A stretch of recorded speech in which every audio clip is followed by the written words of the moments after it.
Petit rituel quand je dors chez un pote, lui faire découvrir un nouvel animé. En général, je revois un animé que j'ai déjà vu pour lui montrer mes préférés et ceux qui pourraient le plus lui plaire. C'était compliqué. Mais là, pour une fois, on a choisi de regarder un animé que je n'avais pas vu. Et là, si vous êtes pas trop con, au vu du titre et de la miniature, vous comprenez que je parle de... Mais putain, répondez! Enfin, passons aux choses sérieuses. Terraform Mars. Ça faisait quand même longtemps que j'avais pas rushé un animé. Ça faisait longtemps que je cherchais un animé qui me donnerait sans cesse envie de mater l'épisode suivant et ça s'est produit avec Terraform Mars. Alors déjà, je tiens à dire que dans cette critique, je ne prends en compte que les 2 saisons de l'animé, sachant que je n'ai pas encore lu la suite en manga pour savoir ce qui se passe après. Alors qu'est-ce que Terraform Mars? Dans le but de coloniser la planète Mars, les scientifiques du XXe siècle ont été chargés de trouver un moyen de réchauffer l'atmosphère de la planète pour que l'espèce humaine puisse y vivre.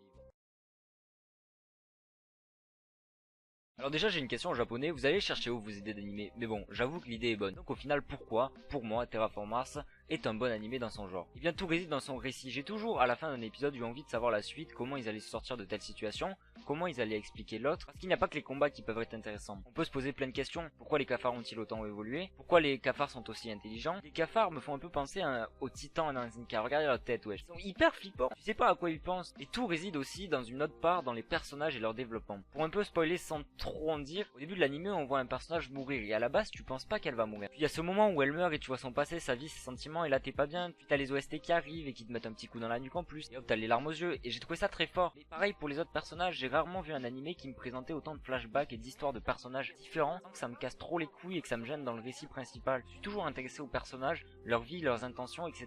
Donc pour moi, les personnages et leur développement est aussi très important dans les bons côtés de Terraform Mars. Mais si je devais rajouter du mais, pour moi la saison 1 est bien meilleur que la saison 2, je m'explique. Je pense que la saison 1 était plus sombre en nous mettant vraiment dans l'ambiance. Ok, Matsa mec c'est grave la merde, donc il y a des gens qui meurent, peut-être que personne ne va survivre, qui sait. Il y avait plus de désarroi et d'impuissance face aux cafards. Alors que dans la saison 2, à part quelques cas, vous voyez plutôt ça comme merde, c'est la merde, mais t'inquiète, on a des pouvoirs overpétés, et le pouvoir de l'amitié et de la promesse va nous sortir de là. Un peu déçu puisque l'animé et l'histoire donnaient l'occasion de faire un récit vraiment sombre et pas si simple comme un arc de Fairy Tail. Et là les fans de Fairy Tail en PLS. Mais pour moi Terraform Mars reste un bon animé pour passer un bon moment et aussi se poser pas mal de questions. Comme je les ai citées au début, je pense que ça peut plaire à tout le monde et par contre ce n'est pas conseillé à tout le monde parce que c'est quand même grave violent.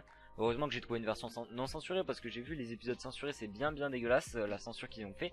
Enfin bref, on n'est pas là pour discuter, là surtout que je déblatère mon texte alors que j'ai rien écrit, c'est-à-dire qu'à tout moment je peux bégayer, hop, hop, comme ça. Donc je vous conseille cet animé, je vous conseille de me dire ce que vous en avez pensé dans les commentaires si vous l'avez déjà vu. Je vous conseille d'aller le voir et de me dire ce que vous en avez pensé, si vous avez découvert cet animé grâce à moi, si vous avez envie de chocolat grâce à moi. Enfin bref, j'espère que cette vidéo vous aura plu, j'espère que ma critique entre guillemets vous aura plu. N'oubliez pas que je vais continuer de m'améliorer niveau matos, niveau écriture, donc si vous avez des conseils à me donner, c'est le moment de le faire. Sur ce, je vous laisse